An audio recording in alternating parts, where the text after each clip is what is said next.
ગાંધીધામમાં નિમાયા હોટલ પાસેના service road પર આજે એક હૃદયદ્રાવક અકસ્માત સર્જાયો હતો। બે મોટરસાઇકલ વચ્ચે જોરદાર ટક્કર થયા બાદ એક બાઇક સવાર નીચે પટકાયો હતો। આ દરમિયાન પાછળથી આવી રહેલા ટ્રક નીચે યુવાન કચડાઈ જતા તેનું ઘટના સ્થળે જ કરુણ મોત નીપજ્યું હતું।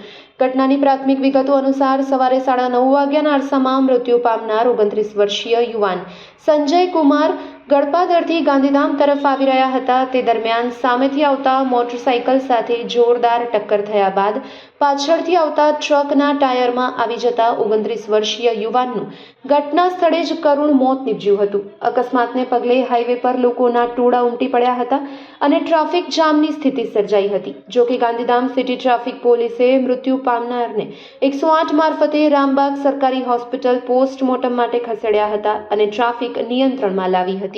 Report by Bharati Makhijani, Gandhidham.